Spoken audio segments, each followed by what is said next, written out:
Hello guys, this is Vishal Sharma. Welcome to the catalyst group. कैसे हो आप सभी लोग? आई होप आप सभी अच्छे होंगे और अच्छे से पढ़ाई कर रहे होंगे।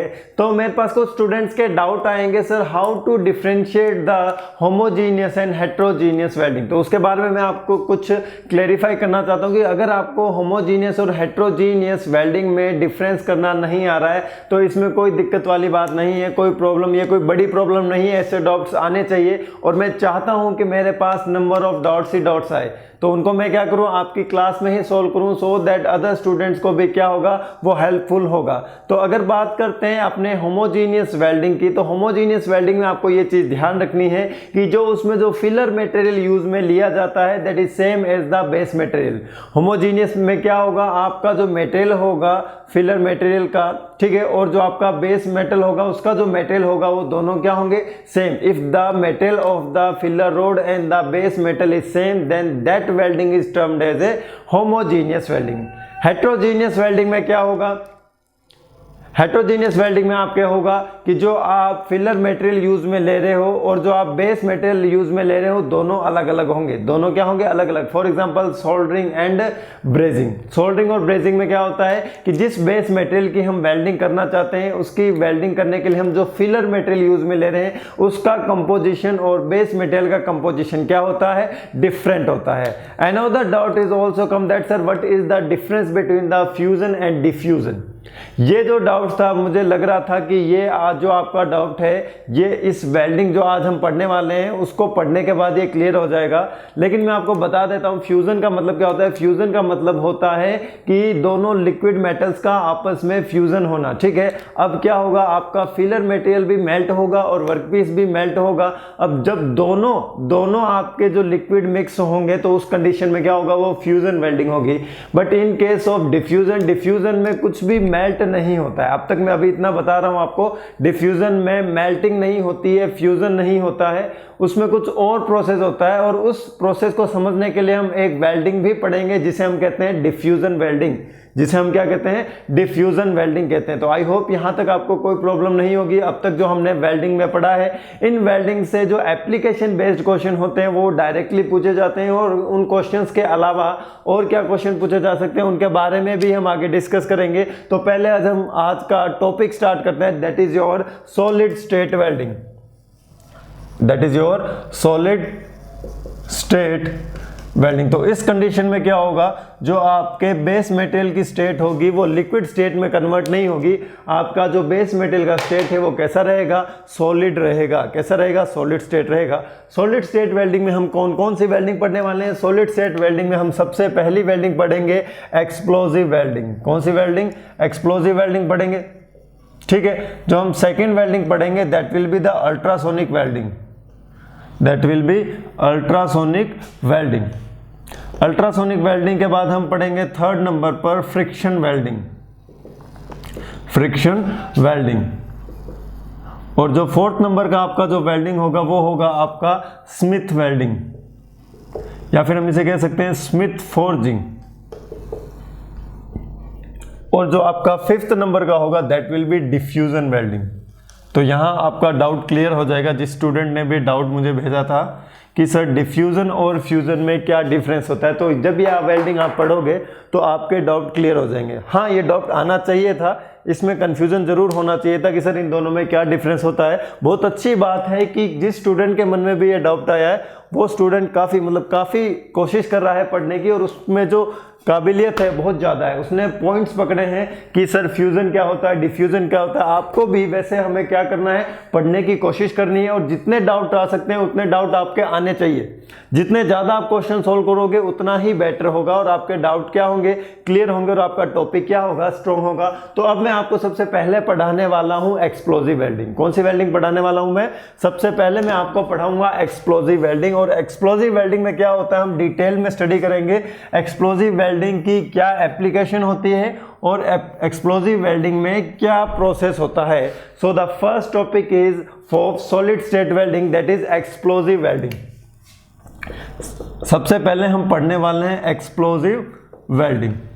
एक्सप्लोजिव वेल्डिंग में क्या होगा, वेल्डिंग करने के लिए हम किसका यूज करेंगे, सर एक्सप्लोजिव का यूज करेंगे। हाँ बिल्कुल, एक्सप्लोजिव का ही यूज करेंगे। तो सर अगर एक्सप्लोजन होगा तो आपका मटेरियल मेल्ट हो सकता है, बिल्कुल नहीं। आप ऐसा मत सोचना कि अगर हम एक्सप्लोजिव का यूज कर रहे हैं तो मटेरियल मेल्ट होगा, मटेरियल मेल्ट नहीं होगा। सर ऐसा क्यों नहीं होगा? क्योंकि एक्सप्लोजन में हम इतना ज़्यादा टेम्परेचर रेज करेंगे ही नहीं। एक्सप्लोजन का हम यूज़ करेंगे to get the impact. Impact को गेन करने के लिए हम किसका यूज़ कर रहे हैं? एक्सप्लोजन का यूज़ कर रहे हैं। किसका यूज़ कर रहे हैं? एक्सप्लोजन का यूज़ कर रहे हैं। तो देखिए इस वेल्डिंग प्रोसेस में क्या होता है, ध्यान से हम देखेंगे। अब जो मैं सबसे पहले नीचे डायग्राम बनाने जा रहा हूँ, that is the base, that is the base. और इस बेस पर आपके रखा होगा वर्क पीस। इस बेस के ऊपर क्या रखा होगा? वर्क पीस रखा होगा। सो this is your target plate, this is your target plate, जिस प्लेट पर आप क्या करना चाहते हो?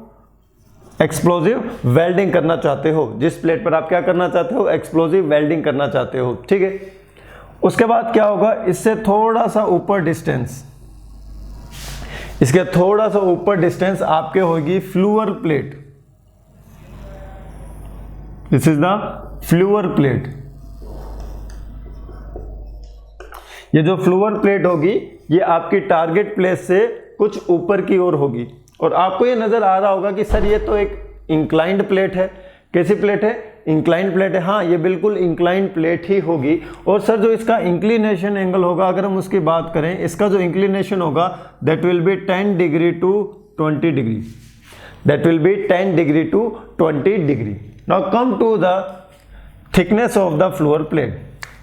ये जो आपकी फ्लोअर प्लेट होगी इसकी जो थिकनेस होगी that will B TF।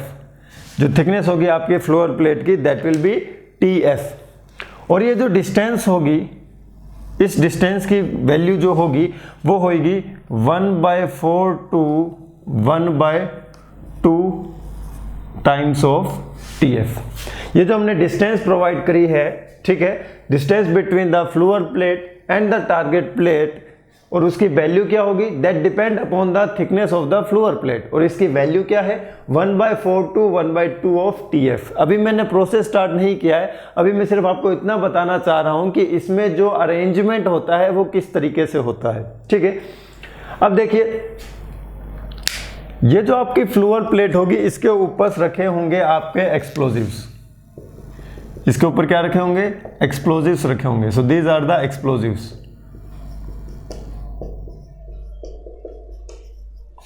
These are the explosive. Sir इन एक्सप्लोजिव को एक्सप्लोड करने के लिए तो हम क्या यूज करने वाले हैं? सर हम यूज करने वाले हैं डेटोनेटर। क्या यूज करने वाले हैं? डेटोनेटर। हम क्या यूज करेंगे? डेटोनेटर यूज करेंगे। क्लियर है? सर ये जो डिस्टेंस होती है उसका नाम क्या होता है? जो हम टारगेट प्लेट और फ्लूअर प्लेट के बीच में जो हम डिस्टेंस प्रोवाइड करते हैं, सॉरी उसे हम कहते हैं स्टैंड ऑफ डिस्टेंस। उसे हम क्या कहते हैं? Stand of distance. Sir stand of distance क्यों प्रोवाइड की जाती है? तो यहां मैं लिख रहा हूं स्टैंड ऑफ डिस्टेंस क्यों प्रोवाइड की जाती है? स्टैंड ऑफ डिस्टेंस प्रोवाइड की जाती है to get the impact, to get the impact. और सर ये इंक्लिनेशन क्यों प्रोवाइड किया जाता है? तो यहां मैं लिख देता हूं इंक्लिनेशन। इंक्लिनेशन इसलिए प्रोवाइड किया जाता है to get the direction of welding, to provide the direction of welding. Welding के डायरेक्शन को डिसाइड करने के लिए हम प्रोवाइड करते हैं इंक्लिनेशन। हम क्या प्रोवाइड करते हैं? इंक्लिनेशन प्रोवाइड करते हैं। क्लियर है? यहां पर सर जो एक्सप्लोजिव्स हम यूज में ले रहे हैं वो एक्सप्लोजिव क्या क्या हो सकते हैं? सर यहां पर जो आप एक्सप्लोजिव यूज में ले रहे हो वो डायनामाइट हो सकता है। यहां पर जो हम एक्सप्लोजिव्स यूज में ले रहे हैं वो क्या क्या हो सकते हैं? एक्सप्लोजिव हो सकते हैं TNT एंड डायनामाइट। यही तो एक्सप्लोजिव मिलते हैं मार्केट में, TNT एंड डायनामाइट। और इनको एक्सप्लोड किससे किया जाता है? सर डेटोनेटर से किया जाता है। अब हम इस प्रोसेस को समझने की कोशिश करते हैं। तो एक्चुअली में आपके एक्सप्लोजिव वेल्डिंग में क्या हो रहा है? आपकी फ्लूअर प्लेट के ऊपर जो एक्सप्लोजिव रखे हैं उनको with the help of the detonators exploded किया जा रहा है। क्या किया जा रहा है? एक्सप्लोडेड किया जा रहा है। तो यहां पर जब एक्सप्लोजिव्स का एक्सप्लोजन होगा तो उस कंडीशन में क्या होगा? यह एक्सप्लोजिव इस फ्लूअर प्लेट पर एक इंपैक्ट फोर्स लगाएंगे। इस फ्लूअर प्लेट पर क्या लगाएंगे? एक इंपैक्ट फोर्स लगाएंगे। तो जब इस फ्लूअर प्लेट पर इंपैक्ट फोर्स आएगा तो ये कैसे आएगा? नीचे की तरफ आएगा, ऐसे and initially it will be in contact at this point to the target plate। ठीक है, ऐसे इंक्लाइंड होते हुए आएगा और फिर ये टारगेट प्लेट पर कांटेक्ट में आएगा। एक्सप्लोजन इतना ज़्यादा होगा कि इससे हमें बहुत ज़्यादा इम्पैक्ट लोडिंग मिलने वाली है। तो जब हमें बहुत ज़्यादा इम्पैक्ट लोडिंग मिलेगी तो ये जो फ्लूअर प्लेट है विद द इम्पैक्ट आपके वर्कपीस से क्या करेगी, स्ट्राइक करेगी। वर्कपीस से क्या करेगी, स्ट्राइक करेगी। और इतने ज़्यादा फोर्स से स्ट्राइक करने के कारण क्या होगा, प्लास्टिक डिफॉर्मेशन होगा। क्या डिफॉर्मेशन होगा, प्लास्टिक डिफॉर्मेशन होगा। तो इस कंडीशन में क्या होगा कि आपके टारगेट प्लेट के ऊपर जितनी भी आपकी ऑक्साइड की लेयर्स है वो क्लीन ऑफ हो जाएगी। क्या हो जाएगी, क्लीन ऑफ हो जाएगी। और उसके बाद क्या होगा, आपकी फ्लूअर प्लेट यहाँ से टच होने के बाद ऐसे धीरे धीरे आगे की ओर बढ़ेगी और इन दोनों के जो एटम्स है आपस में इंटरचेंज हो जाएंगे और आपके जो फ्लूअर प्लेट है आपकी टारगेट प्लेट से क्या हो जाएगी, वेल्ड हो जाएगी। आपकी जो फ्लूअर प्लेट है वो टारगेट प्लेट से क्या हो जाएगी, वेल्ड हो जाएगी। तो सर इसमें हम स्टैंड ऑफ डिस्टेंस इसलिए प्रोवाइड करते हैं ताकि फ्लूअर प्लेट को कुछ ना कुछ क्या मिले, इम्पैक्ट मिले। कुछ ना कुछ क्या मिले, इम्पैक्ट मिले। और वो अपने बहुत ज़्यादा मोमेंटम के साथ वर्कपीस से टकराए। और जब ये वर्कपीस से टकराएगी तो इस कंडीशन में क्या होगा, दोनों वर्कपीस है वो क्या हो जाएंगे, आपस में वेल्ड हो जाएंगे। और इस कंडीशन में कोई भी मटेरियल मेल्ट नहीं हो रहा है, इसलिए इस टाइप की वेल्डिंग को हम कहते हैं एक्सप्लोजिव वेल्डिंग। इस टाइप की वेल्डिंग को हम क्या कहते हैं, एक्सप्लोजिव वेल्डिंग कहते हैं। सर एक्सप्लोजिव तो रखना तो अगेंस्ट द लॉ ऑफ है, लॉ के अगेंस्ट है। तो सर इसको एक्सप्लोजिव रखेंगे कैसे, तो आपको क्या करना पड़ेगा, पहले गवर्नमेंट से परमिशन लेनी पड़ेगी to make the setup of the explosive welding. आपको क्या करना पड़ेगा, गवर्नमेंट से परमिशन लेनी पड़ेगी कि सर हम एक्सप्लोजिव वेल्डिंग का हम क्या करना चाहते हैं, एक यूज करना चाहते हैं, इसके लिए आप हमें परमिशन दो। तो ये जो आपके एक्सप्लोजिव होते हैं इनका सूटेबल यूज भी अवेलेबल है, जिससे कोई भी हार्म नहीं होता है और इनका यूज होता है फॉर द वेल्डिंग पर्पज। किस लिए होता है सर, ये वेल्डिंग पर्पस के लिए यूज में होता है।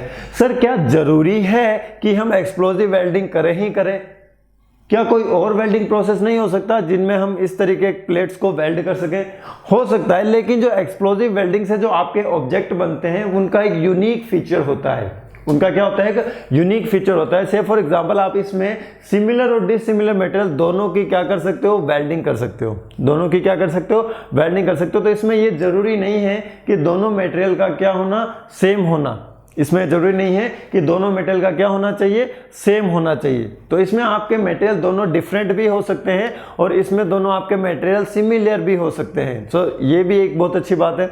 सर एक्सप्लोजिव वेल्डिंग का यूज कहाँ किया जाता है, एक्सप्लोजिव वेल्डिंग का यूज किया जाता है क्लैडिंग में। कहाँ यूज किया जाता है, क्लैडिंग में किया जाता है। So what do you mean by cladding, sir cladding क्या होता है, आपकी जो शिप्स होती है और उन शिप्स में जो शीट यूज में ली जाती है, जो प्लेट यूज में ली जाती है, वो क्या होता है, आपके साल्ट वाटर के कांटेक्ट में होती है। किसके कांटेक्ट में होती है, सॉल्ट वाटर के कांटेक्ट में होती है। तो जब आपका शिप का जो मटेरियल है सॉल्ट वाटर के कांटेक्ट में आएगा तो उसमें कोरोजन हो सकता है। क्या हो सकता है, कोरोजन हो सकता है।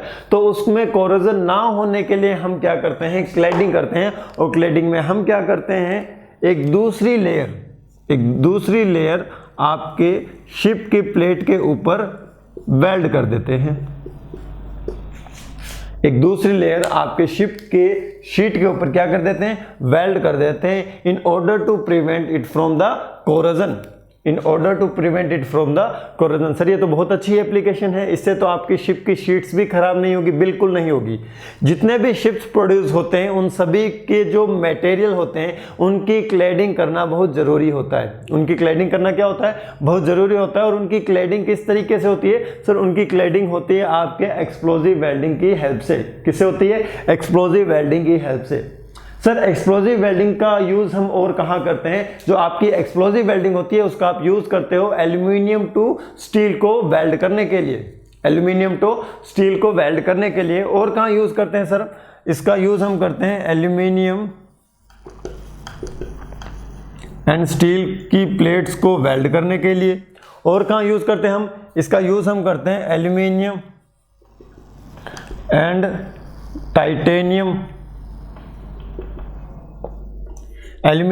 टाइटेनियम को वेल्ड करने के लिए। मतलब सर हम यहाँ पर डिसिमिलर मटेरियल को भी वेल्ड कर रहे हैं। हम यहाँ पर क्या कर रहे हैं, डिसिमिलर मटेरियल को भी वेल्ड कर रहे हैं। तो सर इसका थोड़ा सा और एक्सप्लोर करके बताइए कि सर ये वेल्डिंग एक्चुअली में हो किस तरीके से रही है।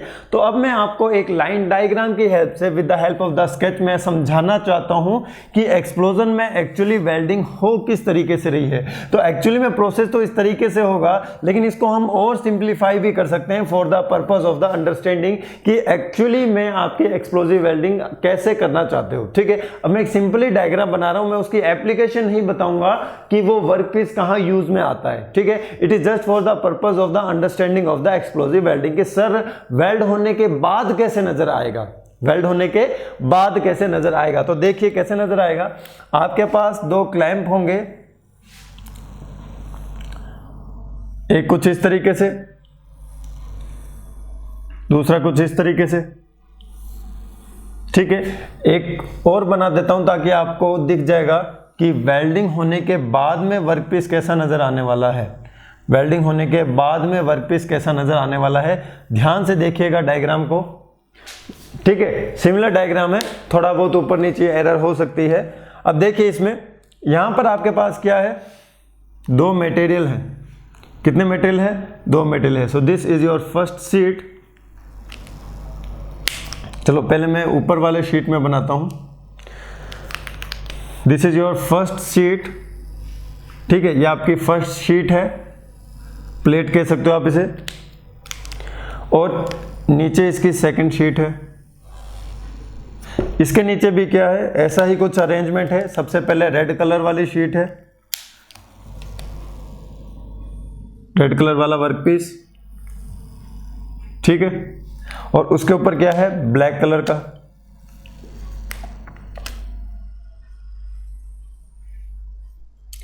अब यहां पर क्या नजर आ रहा है, गैप नजर आ रहा है, और इन गैप्स में हम रख देंगे एक्सप्लोजिव। क्या रखेंगे, एक्सप्लोजिव रखेंगे। बिल्कुल सर रख देंगे।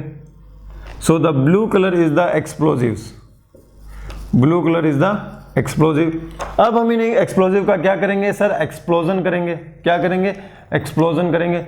तो जब हम इनका एक्सप्लोजन करेंगे तो इंपैक्ट लोड आएगा, और इंपैक्ट लोड आने से क्या होगा, ये दोनों प्लेटें अपोजिट डायरेक्शन में मूव करेगी। एक अपवर्ड डायरेक्शन में मूव करेगी और दूसरी डाउनवर्ड डायरेक्शन में मूव करेगी। सर बिल्कुल सर समझ आ चुका है। अब तो हम खुद बना देंगे कि सर एक्चुअली में आपका वर्कपीस हमें कैसा नजर आने वाला है। तो देखिए हमें जो वर्कपीस नजर आएगा वो कुछ इस तरीके से आएगा। सो this is your first plate.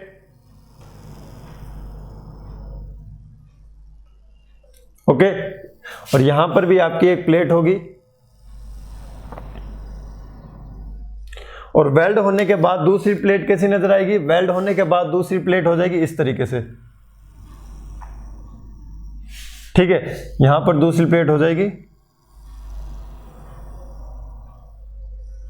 इस तरीके से, सॉरी फॉर द नॉइस, इस तरीके से। ठीक है, तो एक्सप्लोजन होने से क्या होगा सर, एक अपर डायरेक्शन में मूव करेगी, एक डाउनवर्ड डायरेक्शन में मूव करेगी, और इतने ज्यादा इंपैक्ट और मोमेंटम के साथ मूव करेगी कि दोनों प्लेट्स क्या हो जाएगी, वेल्ड हो जाएगी। दोनों प्लेट्स क्या हो जाएगी, वेल्ड हो जाएगी। तो इस तरीके से आपका एक्सप्लोजिव वेल्डिंग होता है। इस तरीके से क्या होता है, आपका एक्सप्लोजिव वेल्डिंग होता है। सर बिल्कुल भी अब कोई प्रॉब्लम नहीं है, एक्सप्लोजिव वेल्डिंग से कोई भी क्वेश्चन आएगा अब हम उसे नहीं छोड़ेंगे, इससे बाहर एक्सप्लोजिव वेल्डिंग में नहीं पूछा जाता है।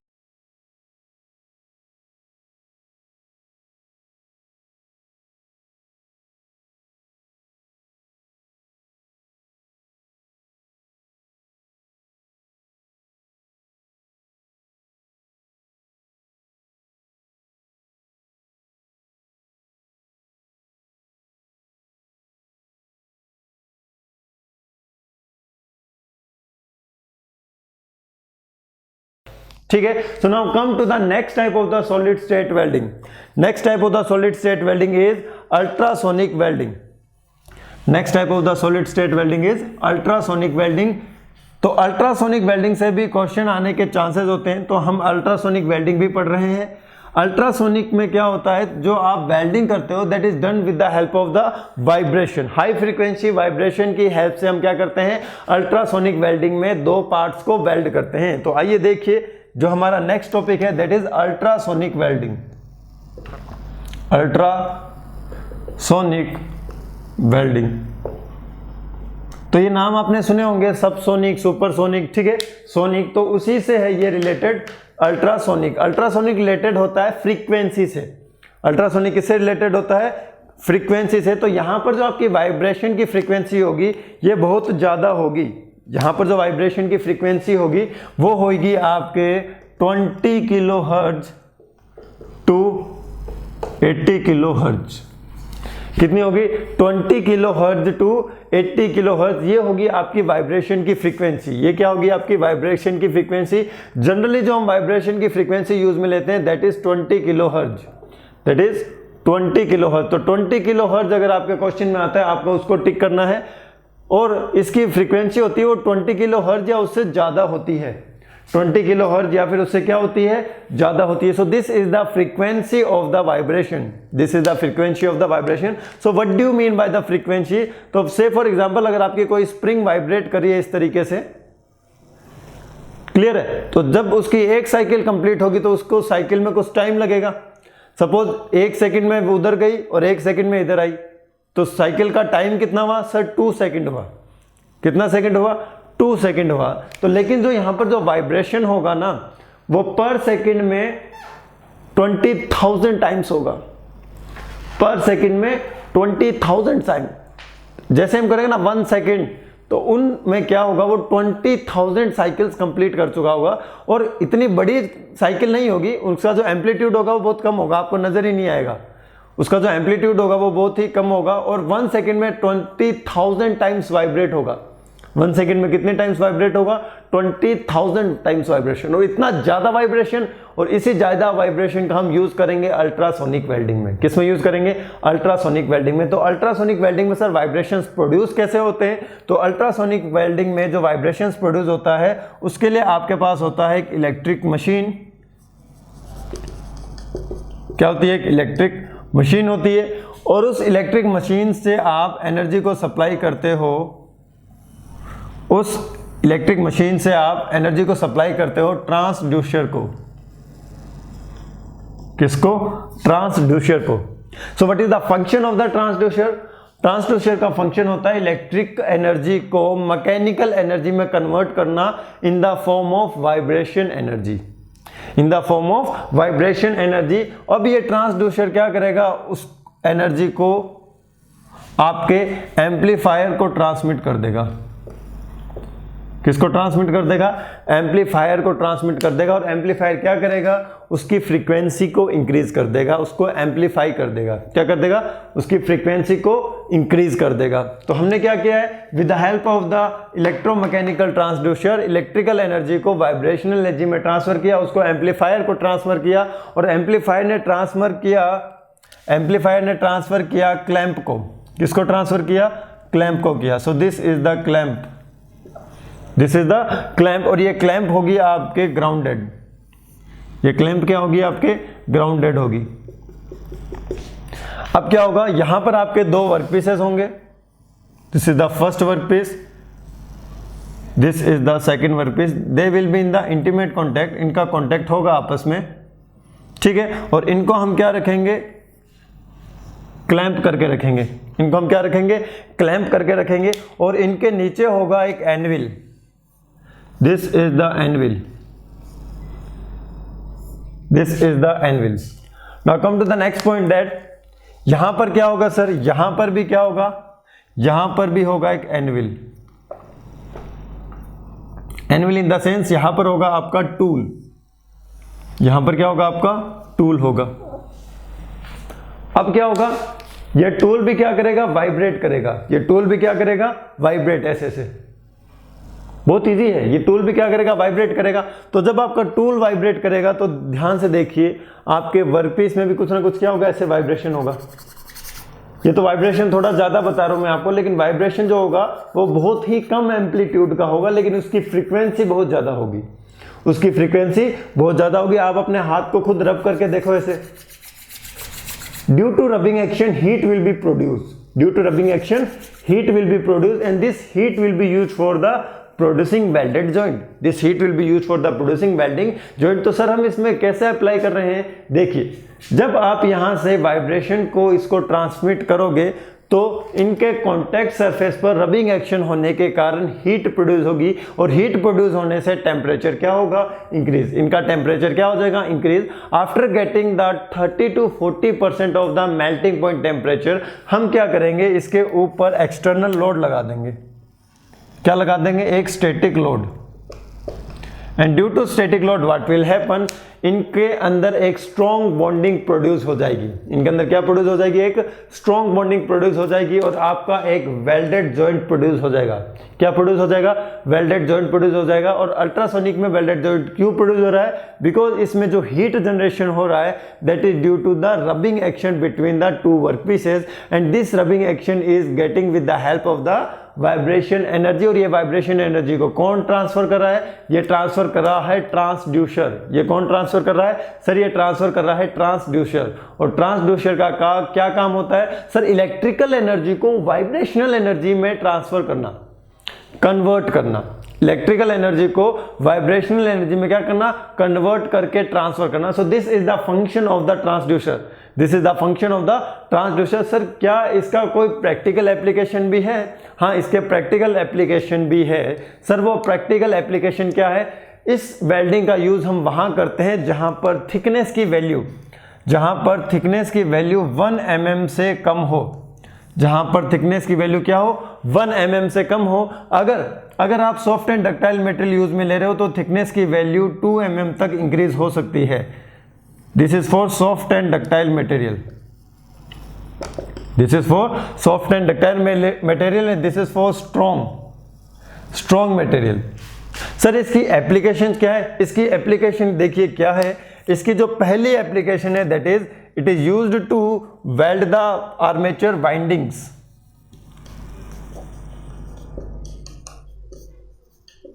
Armature windings, it is use to weld the armature winding. Sir ये जो आर्मेचर होता है आपका, उसमें जो थिन वायर्स होती है, उन दोनों वायर्स को कनेक्ट करने के लिए हम किस वेल्डिंग का यूज करते हैं, सर हम यूज करते हैं अल्ट्रासोनिक वेल्डिंग का। किसका यूज करते हैं, अल्ट्रासोनिक वेल्डिंग का। सर और कोई इसका प्रैक्टिकल यूज, इसका जो सेकंड एप्लीकेशन है, इंडस्ट्रियल एप्लीकेशन है, it is use to produce the diodes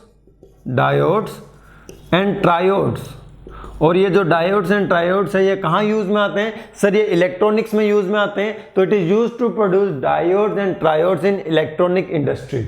in electronic industry में डायोड्स और ट्रायोड्स को क्या करने के लिए आते हैं, प्रोड्यूस करने के लिए यूज में आते हैं। अगर हम बात करते हैं थर्ड एप्लीकेशन की, तो थर्ड एप्लीकेशन क्या होगी, it is used for the fabrication of की। जो आपकी की होती है उसके फैब्रिकेशन में भी किसका यूज होता है, सर उसके फैब्रिकेशन में भी यूज होता है आपका अल्ट्रासोनिक वेल्डिंग का। किसका यूज होता है, अल्ट्रासोनिक वेल्डिंग का होता है। So this is all about the ultrasonic welding. आपको यहाँ पर क्या चीजें याद रखनी है, आपको एक इसकी फ्रीक्वेंसी याद रखनी है, क्या याद रखनी है, फ्रीक्वेंसी याद रखनी है। दूसरा आपको याद रखना है ट्रांसड्यूसर के बारे में कि what is the function of the transducer. तीसरा चीज आपको याद रखना है कि थिकनेस क्या होनी चाहिए, 1 mm से कम होनी चाहिए। ये एग्जाम में बिल्कुल कम पूछा जाता है कि for soft and ductile metal के लिए कितनी इंक्रीज कर सकते हैं। फिर आपको पता होना चाहिए कि आर्मेचर वाइंडिंग के लिए, डायोड एंड ट्रायोड के प्रोडक्शन के लिए और की के फैब्रिकेशन के लिए हम किसका यूज करते हैं, सर हम यूज करते हैं अल्ट्रासोनिक वेल्डिंग का। किसका यूज करते हैं, अल्ट्रासोनिक वेल्डिंग का यूज करते हैं। So now let's come to the another type of welding that is friction welding, that is friction welding. तो फ्रिक्शन वेल्डिंग में आप मुझे खुद बताइएगा कि हीट कैसे प्रोड्यूस होती है। फ्रिक्शन वेल्डिंग में सर नाम में ही लिखा है कि फ्रिक्शन है, और फ्रिक्शन से हमेशा एनर्जी का लॉस होता है, जरूरी नहीं है। फ्रिक्शन का यूज हम कर सकते हैं वेल्डिंग पर्पस के लिए भी। सो फ्रिक्शन वेल्डिंग में क्या होगा, जो आपकी हीट प्रोड्यूस होगी that is due to the friction, that is due to the friction. हम जो फ्रिक्शन हीट प्रोड्यूस हो रही है, with the help of that heat हम क्या करेंगे, दो प्रोडक्ट्स को जोड़ने की कोशिश करेंगे, दो ऑब्जेक्ट्स को वेल्ड करने की कोशिश करेंगे। और आपको पता है कि सर फ्रिक्शन से कब हीट प्रोड्यूस होती है, जब दो प्रोडक्ट्स के बीच में रिलेटिव मोशन हो। कैसा मोशन हो, रिलेटिव मोशन हो। अपने हाथों को रब करके देखो, हीट प्रोड्यूस होगी। अपने हाथों को क्या करके देखो, रब करो ऐसे, अरे करो यार, रब करके देखोगे तो क्या प्रोड्यूस होगी, हीट प्रोड्यूस होगी। और अगर हमने बहुत ज़्यादा स्पीड पर हाथों को रब किया तो बहुत ज़्यादा हीट प्रोड्यूस होगी, और इतनी ज़्यादा हीट प्रोड्यूस होगी कि हमारे हाथों के बीच में केमिकल बॉन्डिंग हो सकती है। क्या हो सकती है, केमिकल बॉन्डिंग हो सकती है। और यहाँ पर सर हम जो वर्कपीस को वेल्ड करने वाले हैं उसकी जो स्पीड होने वाली है, उसकी जो स्पीड होगी that will B approximately 3000 rounds पर मिनट, रेवोल्यूशंस पर मिनट, 3000 आरपीएम। हम जिन ऑब्जेक्ट्स को वेल्ड करना चाहते हैं उसमें से एक ऑब्जेक्ट को हम 3000 आरपीएम पर रोटेट करेंगे। सर ये तो बहुत ज़्यादा आरपीएम है। यस, इसीलिए हम इसको क्या कर रहे हैं, एक वाले को स्टेशनरी कर रहे हैं और दूसरे वाले को रोटेट कर रहे हैं। तो जब एक स्टेशनरी होगा और दूसरा रोटेट करेगा तो दोनों के बीच में कौन आ जाएगा, दोनों के बीच में आ जाएगा friction. If there is a relative motion between the two workpieces then what will happen, friction will come in action, friction will come in action. तो देखिए इस प्रोसेस में क्या होता है, इस प्रोसेस में आपका एक वर्कपीस होगा, सो this is your workpiece, okay, और आपके पास एक दूसरा वर्कपीस होगा, this is your second workpiece. Clear है? हाँ सर, एक वर्कपीस होगा और दूसरा सेकंड वर्कपीस होगा। तो इस कंडीशन में क्या होगा, इस कंडीशन में हम एक वर्कपीस को क्या करेंगे, स्टेशनरी कर देंगे। एक वर्कपीस को क्या कर देंगे, स्टेशनरी कर देंगे, और दूसरे वर्कपीस को हम क्या करेंगे, रोटेटरी मोशन प्रोवाइड करेंगे। दूसरे वर्कपीस को हम क्या करेंगे, रोटेशन स्पीड देंगे, और ये स्पीड कितनी होगी, 3000 राउंड्स पर मिनट, 3000 रेवोल्यूशंस पर मिनट होगी। और इस कंडीशन में करने के बाद हम क्या करेंगे, इस वर्कपीस को हम इस स्टेशनरी वर्कपीस की ओर लेके आएंगे। इस वर्कपीस को हम क्या करेंगे, स्टेशनरी वर्कपीस की ओर लेके आएंगे, जिसका जो n का वैल्यू है वो 0 के इक्वल है, और यहाँ पे जो n का वैल्यू है वो 0 के इक्वल नहीं है। हमने यहाँ क्या प्रोवाइड कर रखा है, इसको कुछ ना कुछ एंगुलर स्पीड प्रोवाइड कर रखी है। तो जब आपका ये वाला वर्कपीस इस वर्कपीस के कांटेक्ट में आएगा तो क्या होगा देखेंगे। तो जब आपका ये वाला वर्कपीस इस वर्कपीस के कांटेक्ट में आएगा तो इस कंडीशन में कुछ इस तरीके का अरेंजमेंट होगा। ध्यान से देखने की कोशिश कीजिए, जिसमें से पहला वाला जो वर्कपीस होगा वो स्टेशनरी होगा, वो क्या होगा, स्टेशनरी होगा, और ये वाला जो आपका वर्कपीस होगा ये रोटेट कर रहा होगा। क्या कर रहा होगा, रोटेट कर रहा होगा, और इसकी जो स्पीड होगी that will be not equals to 0, non zero angular speed पर ये घूम रहा होगा, जिसकी वैल्यू होगी 3000 रेवोल्यूशन पर मिनट। इतनी ज़्यादा हाई स्पीड पर क्या होगा, इन दोनों की जो वर्कपीस की जो कॉन्टैक्ट सरफेस है उसके बीच में आपके फ्रिक्शन प्रोड्यूस होने के कारण हीट प्रोड्यूस होने लगेगी। इन दोनों वर्कपीस के कॉन्टैक्ट पर यहाँ पर due to friction what will happen, heat will be produce. Due to friction what will happen, heat will be produce. और अगर ज़्यादा हीट प्रोड्यूस हो जाएगी, रिक्वायर्ड हीट प्रोड्यूस होने के बाद हम क्या करेंगे, हम इस रोटेटरी मोशन को स्टॉप कर देंगे। हम इस रोटेटरी मोशन को क्या कर देंगे, स्टॉप कर देंगे। With the help of the external pressure हम क्या करेंगे, दोनों वर्कपीसेस को वेल्ड कर देंगे। दोनों वर्कपीसेस को क्या कर देंगे, वेल्ड कर देंगे। After getting sufficient amount of the heat, what will we do, we will stop the workpiece, we will stop the workpiece and we will apply an external pressure on the one end so that इन दोनों के बीच में एक welded joint produce हो जाएगा। लेकिन यहाँ पर problem वाली ये बात ये है कि जब इन दोनों में welded joint produce होगा तो यहाँ पर मटेरियल की अपसेटिंग हो जाएगी। मटेरियल की क्या होगी, अपसेटिंग हो जाएगी। आप खुद कॉमन सेंस लगा के देखिए कि जब मैं इनको ऐसे दबाऊंगा, तो जब मैं इनको ऐसे दबाऊंगा तो इस कंडीशन में क्या होगा, यहाँ पर जहाँ पर ये जॉइंट हो रहे हैं उस जगह पर क्या हो जाएगी, मटेरियल की अपसेटिंग। मटेरियल की क्या हो जाएगी, अपसेटिंग। कुछ इस तरीके से होगी, देखिए। सो इस अपसेटिंग के कारण क्या हो जाएगा, आपका वर्कपीस वेल्ड हो जाएगा। सो this is the upsetting, this is the upsetting, this is also the upsetting.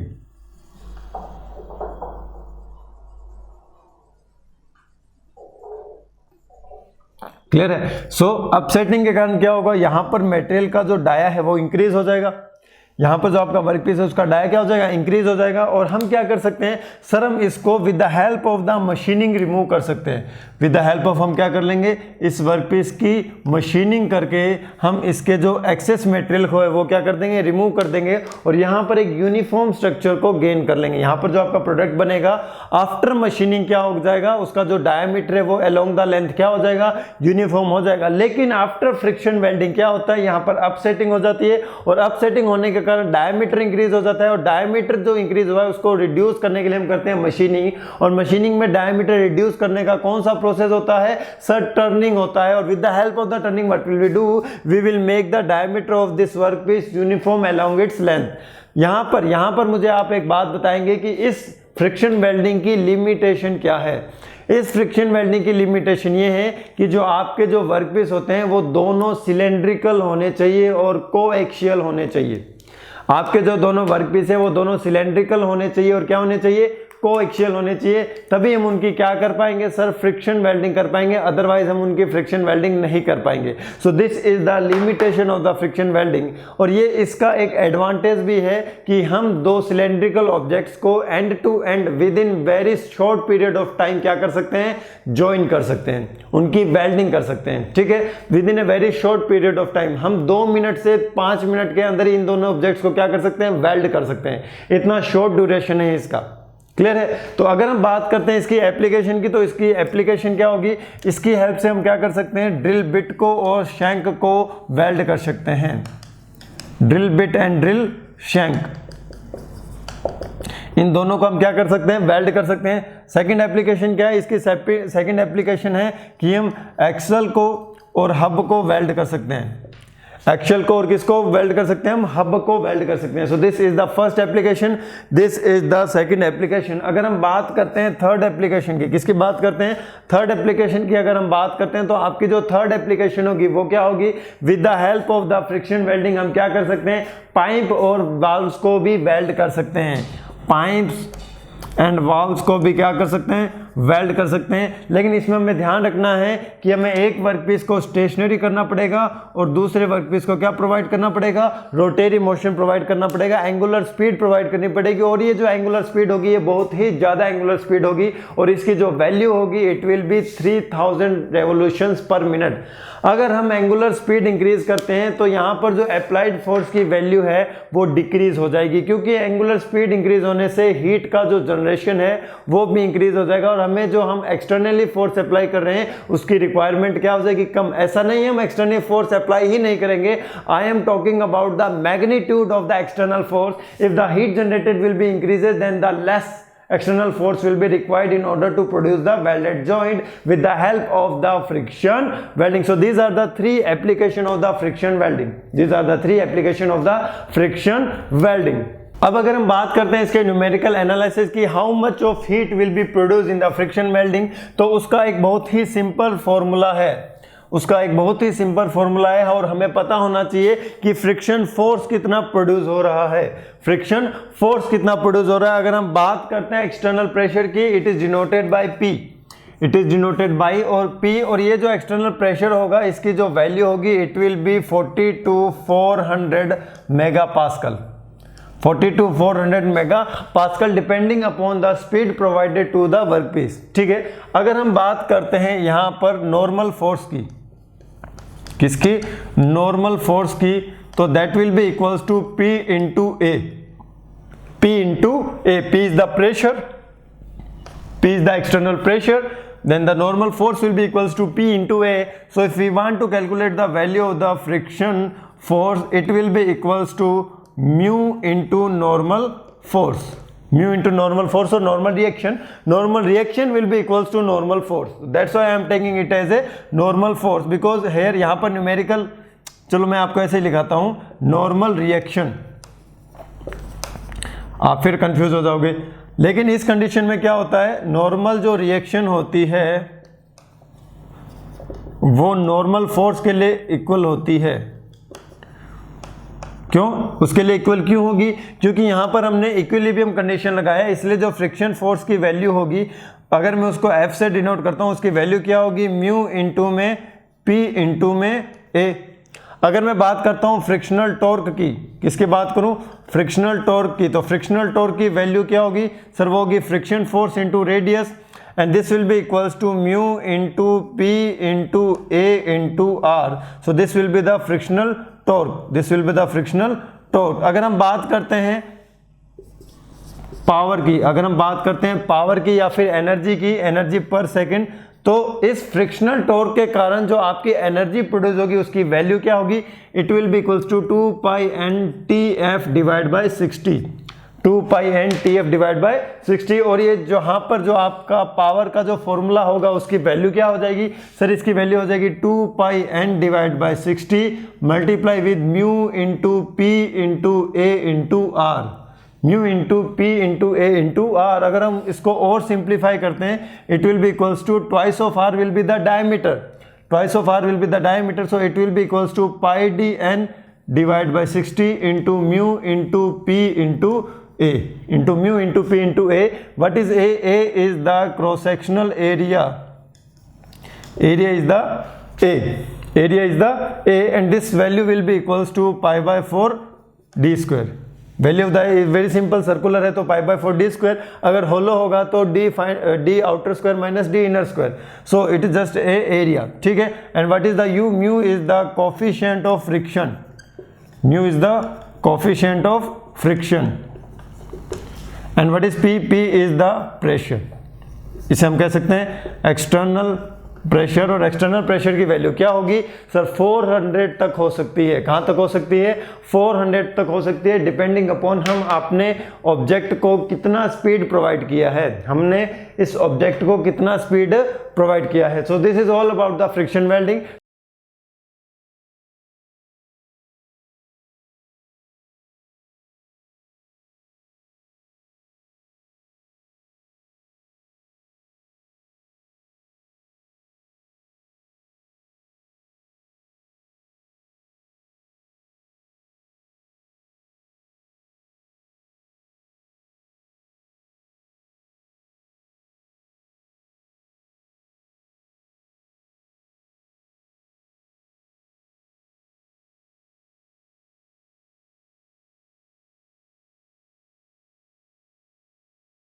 सो अब जो हम वेल्डिंग पढ़ने वाले हैं that is the forge welding. Forge welding में क्या होता है?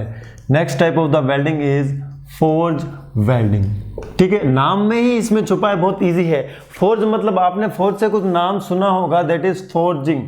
क्या नाम सुना होगा? फोर्जिंग। और फोर्जिंग में हम क्या करते हैं? कोई भी मटेरियल रिमूव नहीं करते हैं। फोर्जिंग एक ऐसा मैन्युफैक्चरिंग प्रोसेस होता है that is a metal forming process, जिसमें कोई भी मेटल रिमूव नहीं होता है। With the help of the external force क्या होगा? हम एक्सटर्नल शेप को, एक्सटर्नल ज्योमेट्री को चेंज करने की कोशिश करेंगे। With the help of external force हम जो भी बाहर से हमें जो भी ज्योमेट्री नजर आ रही है ना ऑब्जेक्ट की, उसको चेंज करने की कोशिश करेंगे, and that is done in your forging operation. Forge welding में ही कुछ ऐसा है। फोर्ज वेल्डिंग में हम क्या करना चाहेंगे? फोर्ज वेल्डिंग में हम जिन दो ऑब्जेक्ट्स को वेल्ड करना चाहेंगे, उसको वेल्ड करने के लिए हम एक्सटर्नल फोर्स को यूज में लेने वाले हैं। किसको यूज में लेने वाले हैं? एक्सटर्नल फोर्स को यूज में लेने वाले हैं। फोर्ज वेल्डिंग जो होती है वो आपने बिल्कुल अपनी डेली लाइफ में देखी होगी, बिल्कुल देखी होगी। और ये जो फोर्ज वेल्डिंग है that is similar to the blacksmith welding, that is similar to the blacksmith welding.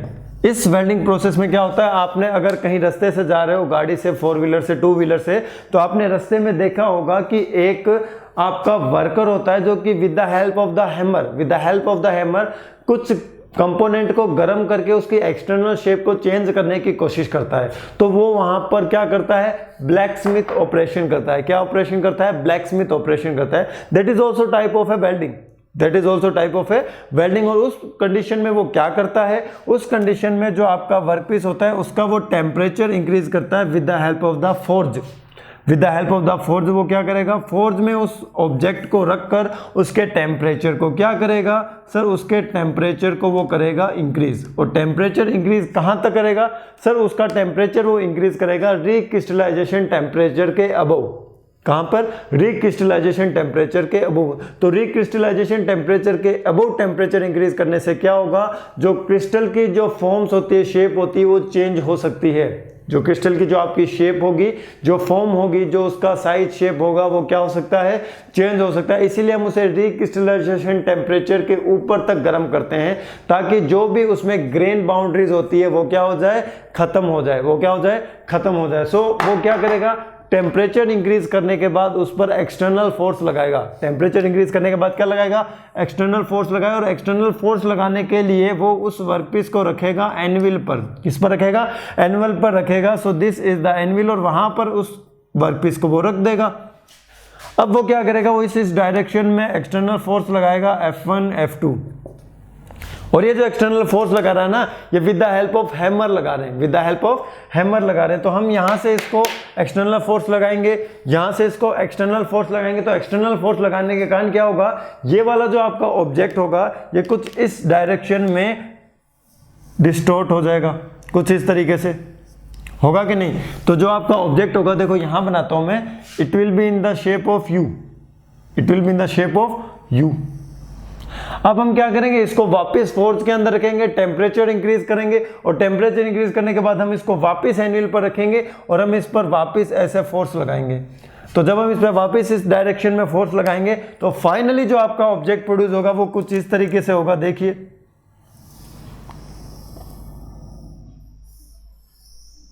This is the object, ठीक है, this is the final object. अब क्या होगा, ये सर्कुलर नहीं है, ये सर्कुलर नहीं है। तो अब क्या होगा, अब इस ऑब्जेक्ट को हम वापस फोर्स में रखेंगे और हम इसको वापस गर्म करके इसके पेरीफेरी पर एक्सटर्नल फोर्स अप्लाई तब तक करते रहेंगे जब तक ये रिक्वायर्ड शेप में चेंज नहीं हो जाता, जब तक ये रिक्वायर्ड शेप में चेंज नहीं हो जाता। तो तब तक हम इस पर क्या करते रहेंगे, एक्सटर्नल फोर्स अप्लाई करते रहेंगे। सो this will be your final component in the circular arc. This is the final component in the form of circle, in the form of circle। तो ये एज ए सर्कुलर कंपोनेंट बन जाएगा। तब तक हम इस पर क्या करते रहेंगे, एक्सटर्नल फोर्स अप्लाई करते रहेंगे। और सर ये जो वेल्डिंग होती है ये तो हमने देखी है, ये वेल्डिंग तो हमने देखी है। ये तो जो रास्ते में जो वेल्डर होते हैं, ठीक है, लेबर होती है, वो ये वेल्डिंग करती है और उनके पास एक फोर्स भी होता है, और उस फोर्स में उनको क्या करता है, वो वर्कपीस को रखते हैं, और वर्कपीस को रखने के बाद जब उसमें टेम्परेचर इतना ज़्यादा इंक्रीज हो जाता है कि वो रेड कलर का हो जाता है, रेड हॉट हो जाता है, तो उस कंडीशन में वो बाहर निकालते हैं और उसके ऊपर क्या करते हैं, हैमरिंग करते हैं। तो हैमरिंग करने से क्या होता है सर, वो उसमें सर्कुलर आर्क में कन्वर्ट हो जाता है। जरूरी नहीं है हम इसी शेप के ऑब्जेक्ट प्रोड्यूस करें, कोई और शेप का भी ऑब्जेक्ट प्रोड्यूस हो सकता है। सर यहाँ पर जो हम ऑब्जेक्ट प्रोड्यूस कर रहे हैं उसकी जो एक्यूरेसी होती है वो अच्छी नहीं होती है। उसकी जो एक्यूरेसी है वो डिपेंड करती है कि लेबर के पास कितनी स्किल है, how skilled your labour are, ठीक है, आपका लेबर कितना स्किल्ड है। तो उस पर डिपेंड करता है कि जो फोर्ज वेल्डिंग से बनने वाले ऑब्जेक्ट होंगे उसकी एक्यूरेसी क्या होगी, उसकी एक्यूरेसी क्या होगी। Now come to the next point that ये जो आपका कंपोनेंट है डिक्रिस्टलाइजेशन टेम्परेचर इंक्रीज होने के बाद इन्वायरमेंट में आ रहा है। तो जब ये इन्वायरमेंट में आएगा तो इस पर ऑक्साइड लेयर का फॉर्मेशन हो सकता है। किसका फॉर्मेशन हो सकता है, ऑक्साइड लेयर का फॉर्मेशन हो सकता है। In order to prevent the oxide layer formation हम क्या कर सकते हैं सर, हम फ्लक्स का यूज कर सकते हैं। किसका यूज कर सकते हैं, फ्लक्स का यूज कर सकते हैं। हाँ वो भी सर फ्लक्स का यूज करते हैं, वो क्या करते हैं, मिट्टी के अंदर, सोयल के अंदर क्या डाल देते हैं, प्रोडक्ट को डाल देते हैं, ठीक है, तो वो मिट्टी के अंदर डाल देते हैं। क्या सर ओनली वही फ्लक्स होता है, नहीं, हम बोराक्स का भी यूज कर सकते हैं। किसका यूज कर सकते हैं, बोराक्स का भी एज ए फ्लक्स हम स्मिथ वेल्डिंग में या फिर स्मिथ फोर्जिंग में हम क्या कर सकते हैं, यूज कर सकते हैं। सो this is all about the forge welding, जिसे हम ब्लैक स्मिथ वेल्डिंग के सिमिलर कंपेयर कर सकते हैं। और ब्लैक स्मिथ वेल्डिंग में क्या होता है, with the help of the external force हम ऑब्जेक्ट की शेप को चेंज करने की कोशिश करते हैं। हम ऑब्जेक्ट का जो टेम्परेचर है वो रिक्रिस्टलाइजेशन टेम्परेचर से अबव इंक्रीज करते हैं। सर अगर हम बात करते हैं इसके एप्लीकेशन की, तो जो भी आपके एग्रीकल्चर रिलेटेड कंपोनेंट होते हैं वो हमेशा फोर्ज वेल्डिंग द्वारा ही प्रोड्यूस होते हैं, वो फोर्ज वेल्डिंग से ही प्रोड्यूस होंगे। So you have to know that the component of the agriculture will be produced with the help of the forge welding. So this is all about the forge welding.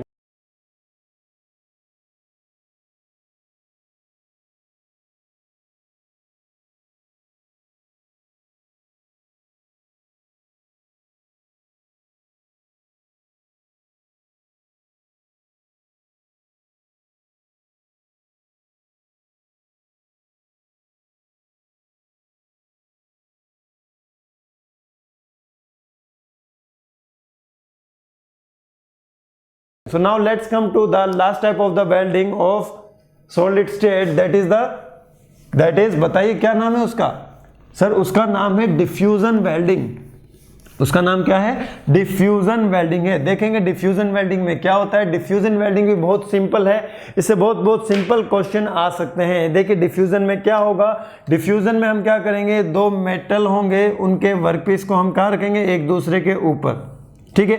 इसमें मैं क्या कह रहा हूँ, जरूरी नहीं है सिमिलर प्रोडक्ट ही हो, डिसिमिलर भी हो सकते हैं। कहने का मतलब है जो मेटल है जरूरी नहीं है कि वो सिमिलर ही हो, कॉपर टू कॉपर जरूरी नहीं है, सिल्वर टू सिल्वर जरूरी नहीं है, कुछ भी हो सकता है। डिसिमिलर मटेरियल भी हम with the help of the diffusion welding, with the help of the diffusion welding क्या कर सकते हैं, वेल्ड कर सकते हैं। With the help of the diffusion welding क्या कर सकते हैं सर, हम वेल्ड कर सकते हैं। और डिफ्यूजन वेल्डिंग में होता क्या है, डिफ्यूजन वेल्डिंग में हम दोनों वर्क पीसेस को क्या करते हैं, एक बॉक्स में रखते हैं या फिर एक रूम में रखते हैं, ठीक है, एक इक्विपमेंट में रखते हैं जहां का जो इन्वायरमेंट होता है, जो एटमॉस्फेयर होता है उसके अंदर का, that may be vacuum chamber, that may be vacuum chamber, और we can use as a inert gas. Inert gas को भी हम यूज में ले सकते हैं, या तो आप वैक्यूम यूज में ले लो या फिर आप इनर्ट गैस यूज में ले लो। अगर हम वैक्यूम चैम्बर यूज में लेते हैं तो cost of the product will be increase. क्यों? क्योंकि वैक्यूम को प्रोड्यूस करने में भी हमारे जो कॉस्ट है वो क्या हो जाने वाली है, इंक्रीज होने वाली है, ठीक है। Now come to the point that sir ये वेल्डिंग कैसे होती है। इन दोनों ऑब्जेक्ट्स को हम हवा में नहीं रखते हैं, एनविल पर रखते हैं। कहाँ रखते हैं, एनविल पर रखते हैं, और एनविल पर रखने के बाद हम क्या करते हैं, इस पर एक्सटर्नल फोर्स लगाते हैं। इस पर क्या लगाते हैं, एक्सटर्नल फोर्स लगाते हैं। और एक्सटर्नल फोर्स लगाने से क्या होगा सर, एक्सटर्नल फोर्स लगाने से जहां पर ये कांटेक्ट में है, जहां पर ये कांटेक्ट में है वहां पर क्या होगा, वहां पर होगा डिफॉर्मेशन, वहां पर क्या होगा, डिफॉर्मेशन होगा। और डिफॉर्मेशन रेट को इंक्रीज करने के लिए सर हम यहां पर स्लो रेट पर हीट की भी सप्लाई करते हैं। स्लो रेट पर किसकी सप्लाई करते हैं, हीट की भी सप्लाई करते हैं। और इन दोनों के होने के कारण यहां पर एक क्रीप डिफॉर्मेशन होने लगता है। क्या होने लगता है, क्रीप डिफॉर्मेशन होने लगता है। It is a plastic deformation, it is a plastic deformation. और क्रीप डिफॉर्मेशन होने के कारण क्या होता है सर, इस ऊपर वाले वर्कपीस के कुछ एटम इसके अंदर आ जाते हैं और इसके कुछ एटम्स इसके अंदर आ जाते हैं। तो एटम्स का इंटरचेंज हो जाता है, जिसके कारण ये एक दूसरे पर क्या हो जाते हैं, वेल्ड हो जाते हैं। एक दूसरे पर क्या हो जाएंगे, ये वेल्ड हो जाएंगे। सर इसका यूज कहाँ किया जाता है, इसका यूज किया जाता है एल्यूमिनियम और सिरेमिक को वेल्ड करने के लिए। किसको वेल्ड करने के लिए, एल्यूमिनियम और सिरेमिक की जो शीट होती है, जो आपके वर्कपीसेस होते हैं, उनको आपस में वेल्ड करने के लिए यूज में लिया जाता है आपका डिफ्यूजन वेल्डिंग। किसको यूज में लिया जाता है, डिफ्यूजन वेल्डिंग में, डिफ्यूजन वेल्डिंग का यूज किया जाता है। सॉरी, तो इसका एक और यूज बताइए सर, इसका जो यूज होता है वो कंपोजिट लेमिनेट्स बनाने के लिए भी किया जाता है। किसके लिए किया जाता है, कंपोजिट लेमिनेट्स बनाने के लिए। So these are the two uses of the, कौन सी वेल्डिंग है ये, डिफ्यूजन वेल्डिंग। कौन सी वेल्डिंग है ये, डिफ्यूजन वेल्डिंग। तो डिफ्यूजन वेल्डिंग में आपको सिर्फ इतना याद रखना है कि जो हम फोर्स अप्लाई करते हैं और जो हम हीट अप्लाई करते हैं, that will B at the slow rate. और स्लो रेट होने से कौन सा डिफॉर्मेशन होता है, क्रीप डिफॉर्मेशन होता है। और क्रीप डिफॉर्मेशन से क्या होता है, इन दोनों के एटम्स आपस में इंटरचेंज हो जाते हैं, मिक्स हो जाते हैं। और मिक्स होने के बाद यहाँ पर क्या हो जाती है, वेल्डिंग हो जाती है। क्या हो जाती है, वेल्डिंग हो जाती है। So now come to the next point, that sir इसकी एप्लीकेशन क्या होती है। इसकी जो एप्लीकेशन होती है, इससे आप कंपोजिट लेमिनेट्स प्रोड्यूस कर सकते हो। आप एल्यूमिनियम को सिरेमिक से वेल्ड कर सकते हो, ठीक है। एल्यूमिनियम एक तरीका का क्या है, मेटल है, और सिरेमिक क्या है, नॉन मेटल है। तो इन दोनों को अगर वेल्ड करना हो तो कैसे करोगे, इन दोनों को वेल्ड करने के लिए सर हमें डिफ्यूजन वेल्डिंग का यूज करना पड़ेगा, क्योंकि हम इसमें आपकी लिक्विड स्टेट वेल्डिंग को यूज नहीं कर सकते हैं। सो this is all about your solid state welding. हमने 5 सॉलिड स्टेट वेल्डिंग पढ़ी है। अगर हम इसमें बात करते हैं एक पॉइंट की, कि जो आपकी अल्ट्रासोनिक वेल्डिंग थी, अगर हम उसकी कॉस्ट की बात करें, यहां पर जैसे मैंने वैक्यूम चेंबर के बारे में बताया है कि वैक्यूम चेंबर यूज करने से कॉस्ट इंक्रीज हो सकती है, तो जो आपकी अल्ट्रासोनिक वेल्डिंग होती है उसकी इनिशियल कॉस्ट ज्यादा होती है, लेकिन उसकी जो ऑपरेशन कॉस्ट होती है वो कम होती है। जो उसकी ऑपरेटिव कॉस्ट होती है वो क्या होती है, कम होती है। Initial cost sir ultrasonic welding में ज्यादा क्यों होती है, अल्ट्रासोनिक वेल्डिंग में इनिशियल कॉस्ट इसलिए ज्यादा होती है क्योंकि उसका जो टूल यूज में लिया जाता है उसकी कॉस्ट ज्यादा होती है। लेकिन जब अगर हम उसे यूज में लेते हैं तो उसकी जो ऑपरेटिव कॉस्ट होती है, उसको जो ऑपरेशन करने में जो कॉस्ट आती है, वो एज कंपेयर टू उसकी जो इनिशियल कॉस्ट होती है वो क्या होती है, बहुत ज्यादा कम होती है। तो आपको याद रखना है, initial cost of the ultrasonic welding is more.